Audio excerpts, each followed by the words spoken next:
Weeks passed in the quiet village just outside Dabujo. Life slowly returned to normal. The story of Mimi, the brave little cat, had spread like wildfire, becoming a local legend. Villagers walked with a little more confidence, their nights filled with peaceful sleep, believing the danger was gone for good. But deep within the shadowed heart of the forest, something had not forgotten. A dark memory festered, and a promise of revenge was silently brewing. The massive python that had fled that fateful night had survived.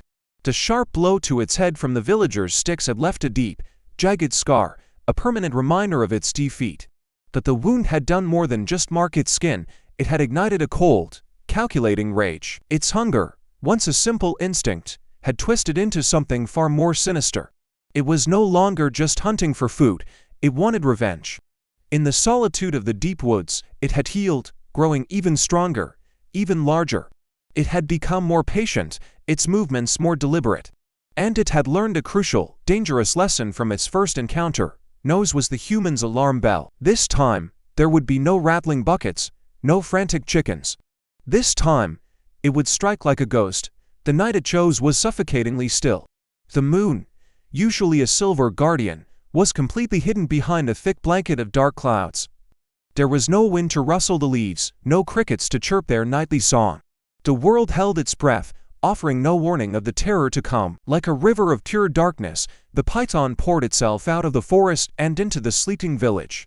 It was a shadow-given form, gliding silently over the dusty ground. It methodically bypassed the well, its old hunting ground. It ignored the tempting scent of the chicken coop. Its focus was singular, its intent chillingly clear. It moved with unnatural quiet towards one specific house, towards the room where a baby slept, completely unaware of the monstrous shadow creeping closer. Mimi, now celebrated hero, was dozing near the family's doorway. Her days were filled with gentle pets and chose scraps of food, a reward for her past bravery. But even in her sleep, a part of her remained vigilant. Suddenly, her ears twitched, catching a sound that didn't belong in the silent night. It was a faint, dry scrape, like scales on earth. Then, a heavy, controlled breath that seemed to absorb all other sound. A primal fear, cold and sharp, shot through her. Her fur stood on end, her eyes snapped open, piercing the gloom. And then she saw it. The nightmare had returned.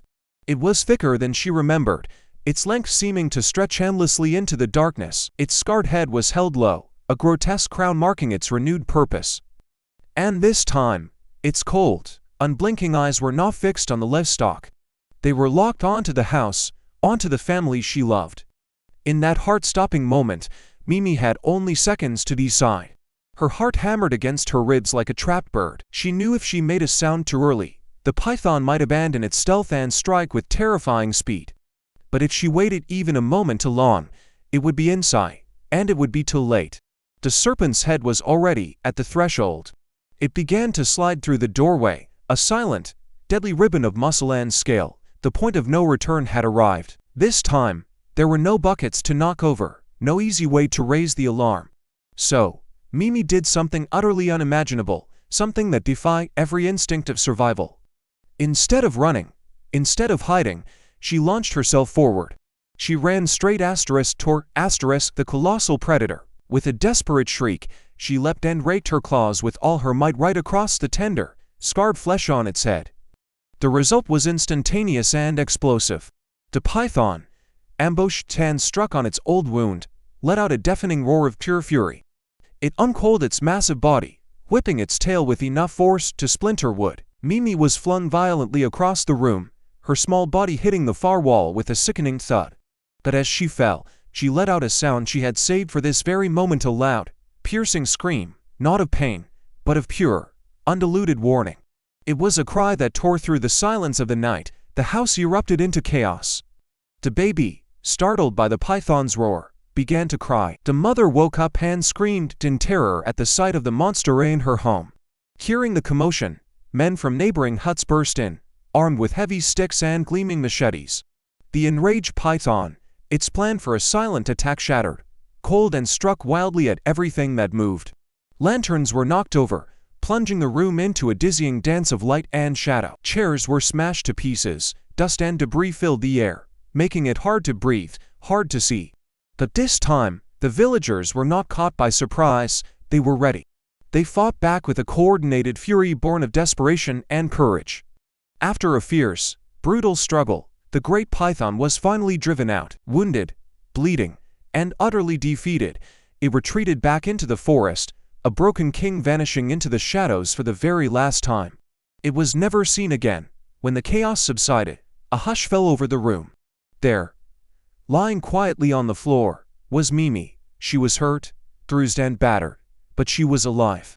The villagers gathered around her, their faces streaked with dust and tears. This time, she hadn't just saved a few chickens from a hungry snake. This time, she had looked into the face of true evil and refused to back down. She had saved a human life. From that night forward, a new lesson was etched into the heart of the village, a story it would tell their children and their children's children. True heroes are not always the biggest or the strongest. Sometimes, true heroism is a tiny cat with a giant heart, willing to stand in the way of darkness, no matter the cost.